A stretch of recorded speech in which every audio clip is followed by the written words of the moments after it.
Hey there folks, my name is Peter. Welcome back to the channel. I had hoped that on a day like today, I'd be able to get the lawnmower and the buggy and just everything ready for the year, oil changes, all that sort of stuff. Unfortunately, the weather just refuses to cooperate, and that's okay. It's still early April. We have a little bit of time. So instead, we have a super exciting woodworking project ahead of us. Now, before I get into the project, if you're into EDC tools or do-it-yourself projects, be sure to subscribe to the channel. I think you'll really enjoy it. So the first question you're probably asking yourself is, why do you have these die-cast cars sitting in front of you? And it's because today's fun little project is we're actually gonna build a better stand for displaying all these. Now, as I mentioned in a previous video, I've gotten into NASCAR recently. I've got my Pepsi 400 hat on here.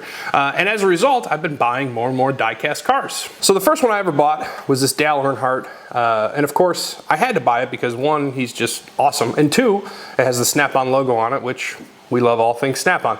Surprisingly, you can get these really cheap on eBay. I think this cost maybe $15. This one, I don't even know who this driver is, but I got this at a garage sale for $5. I just like the fact that it's red, white, and blue. And then I have a Dale Earnhardt Jr. inside. And of course, I'm looking to add more current drivers to my collection, especially the ones that I have an affinity for, like Joey Logano, Ryan Blaney, Bubba Wallace, William Byron, and then I'm in between either Ricky Stenhouse, Corey LaJoie.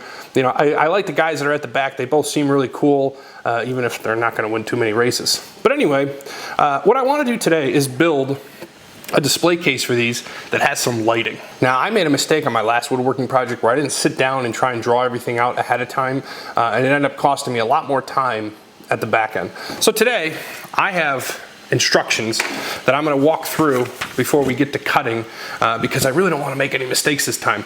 I only have about 3 or 4 hours maybe to do this project, and so I'm not going to paint it or do some of the finishing work. I'm just going to try and get it as ready as I can, and then I can always come back to it later because I'm thinking about expanding this, right? If we want to store 10 cars in the future, 15, 20, who could really be sure? And then I'd also like a plexiglass door over it, but I don't have the supplies for that today, and I don't have the time or the patience to deal with painting, so we're just gonna get a 5-car display case built. We're gonna try and strip in some lights, and I think it's gonna look really, really cool. So I'm going to try and show this to you as best I can. First things first, the die cast itself is about 8 1/4 inches long, 2.5 inches tall, and about 3 inches wide. So what I'm thinking is we're going to have 5 shelves. Now technically I have about 28 inches worth of space where I plan to put this. But if I just divide, if I multiply 5 cars by say 5.5 inches a piece, gets me to 27.5. So that's how tall I want this whole thing to be. So this is a very rough schematic, right? You're gonna have the sides here, which will be 27.5 inches tall, and then the board in the back that connects them will need to be 10.5 inches, right? Because our shelf will be 9 inches. And if you're asking, why is your shelf 9 inches but the car's only 8? We're just having an affordance on either side of the vehicle. And originally I was gonna tilt the vehicle. I was gonna try to turn it to its side. But then I thought, you know, what's really nice about this car, and I didn't even think of this until I saw it, is that it has this flat base plate at the bottom, but then it just has some boards lifting it up. We're going to try and accomplish the same thing. So at the top of this page, I have my 10-step process. I've got TS for table saw, MS for miter saw, and then wiring and assembly. I didn't go into too much detail, but hopefully this is sufficient to not require any rework. And let's get to cutting.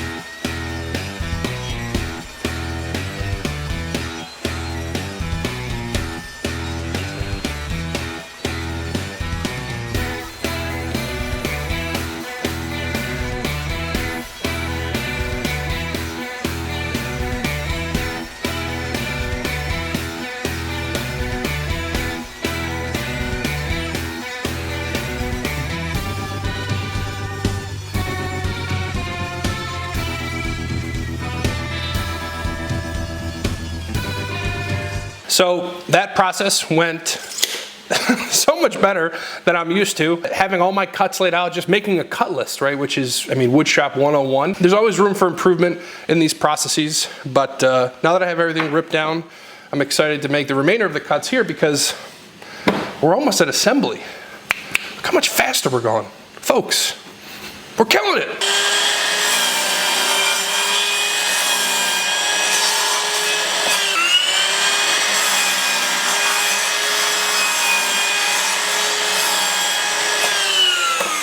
These are our display stands for the cars. So if we put a car on there, you'll see what we're working with. Now there's very little affordance, and that's by design. I didn't want you to see a lot of wood. Now these are our riser strips, and we want to cut these to 6 inches.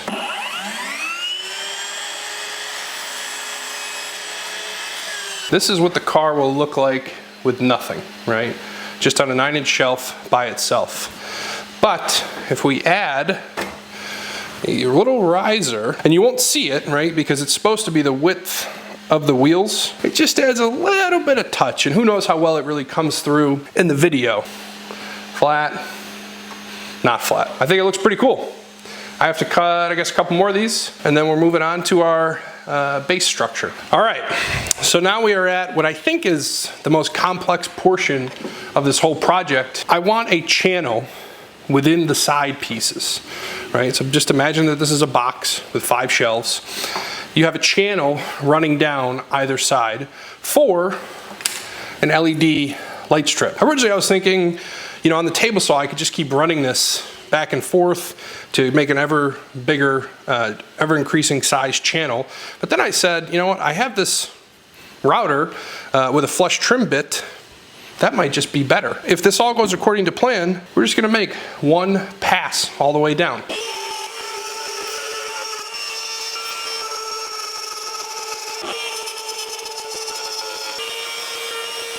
So with the second piece of cardboard, it allowed us to just get a little bit wider such that this fits in there perfectly. So overall, I'm pretty happy with how this turned out. You can see I've got the channel here. I will admit that I did a much better job on the first one than the second one, which is odd because usually as you go along, you get a little bit better. So we're just gonna give these a nice little sand, and then I think I am gonna have to do the same thing with the bottommost shelf, because if we imagine an LED strip coming down, then it has to make its way over to the other side, and I think you wanna hide those wires on the bottom. So I'm thinking I'm gonna have to do this one more time. Obviously this is a much shorter piece, but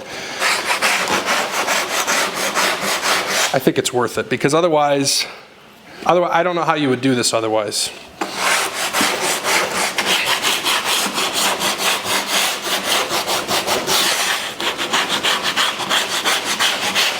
All right, so the last step before final assembly is we have to do a little bit of soldering. So we want a light strip the length of this side. Of course I could measure it, but I think it'll actually be a little bit easier if I can get it tucked in there.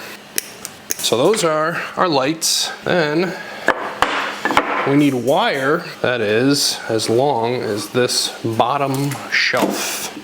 And hopefully you can start to imagine how this is gonna look, right? You've got the 2 sides, the wire strip down either side. Then this is the bottom shelf, right? So it'd be flipped up like this. Lights come down, and then these wires sit in this channel going underneath the whole thing. And you know, we could tape over these or glue them down or whatever, but you shouldn't see them. I don't have a great mechanism with which to rid myself of the exhaust or the fumes resulting from soldering. I think that they make like fume extractors, but I do not currently have one. All right, so after 20 minutes of soldering, we have working lights. This project is coming along. We're in a race against time. I took a little bit of break in the middle, but I would like to get it done today. Let's go.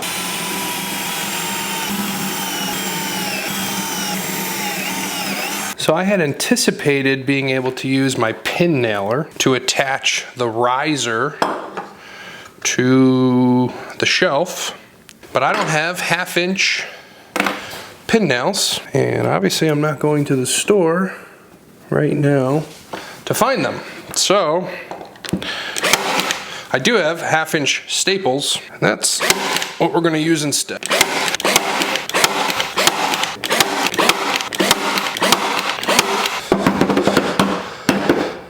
Assembly.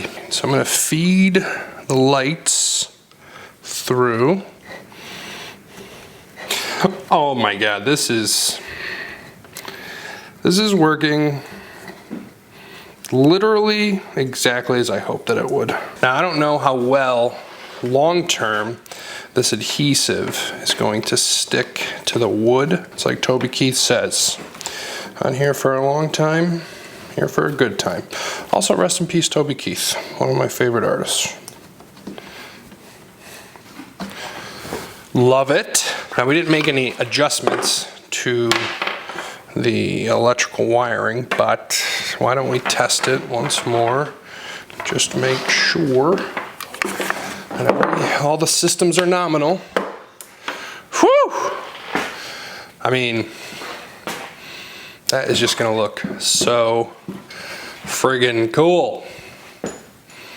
Lighting up our cars. I mean, look at this. Are you kidding me? Oh my God.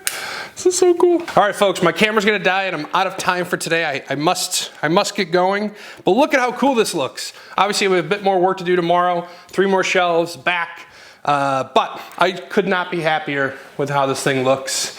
I mean, look at those LEDs. Super bright, super cool. Only a couple seconds for you all, but I will be back to finish this tomorrow. All right, folks, we are back. We had to take a 12-hour hiatus, and honestly, it was hard to sleep thinking about this project. I know that's weird, but I have to knock on wood because we're not done yet. It just feels like, although there's already things from this project that I know I could do better in the future, this felt like a project where all the ideas that I had just kind of came together very nicely. And that doesn't always happen, even for simple stuff. So, order of operations remaining today, we have 1, 2, 3 more shelves, and then the top piece to drill in. Then we're going to attach the back. I'm having a little bit of a conundrum with the back because it's a 3/4 inch thick piece of plywood. The longest wood screw that I have is 1 inch. And even if I countersink them, I just don't know if that's enough holding power. But I also don't really want to use glue and brad nails because this is definitely something we're going to want to paint and all that. So I want to be able to take it apart relatively easily. So I think we're going to try the 1 inch screws. We'll pre-drill, we'll countersink and see what happens.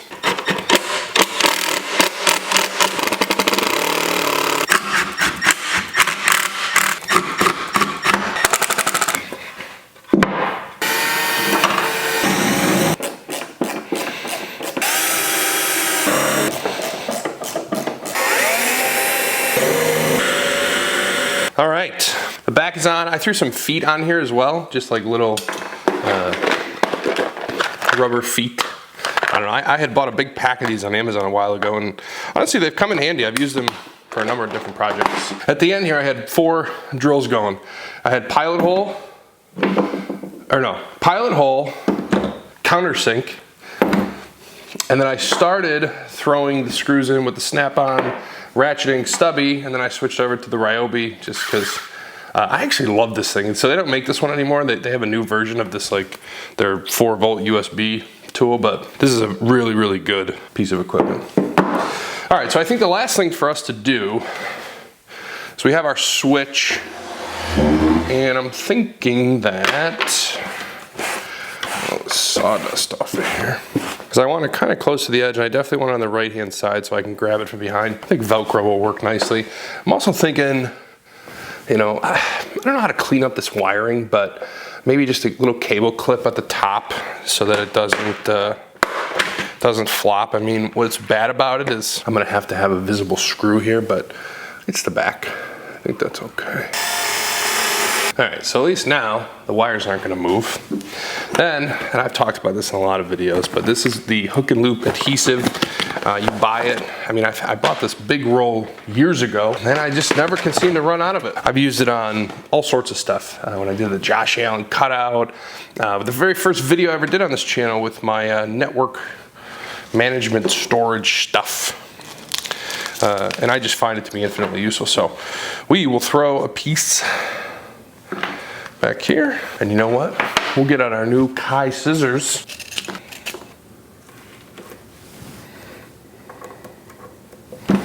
All right, folks, that is our project.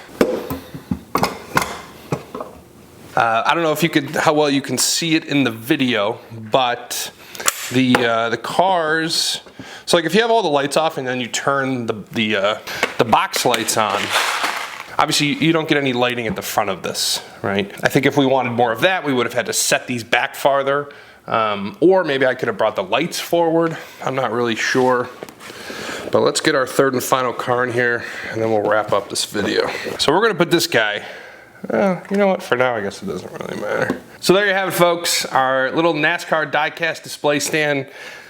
Had a ton of fun working on this project. I can't wait to go set this up in the house and just keep buying more and more diecast cars. Obviously, I have a little more work to do on this. I need to get it painted, and I'm sure we'll make some adjustments. And to be truthful, if I can find a few areas of improvement and or paint it, I can always expand this, right? I mean, we could throw 5 more shelves right here and just keep running the lights down, do a channel. I mean, there'd be really nothing to it. So that could be a future video as well. Thank you all so much for watching. Be sure to like and subscribe.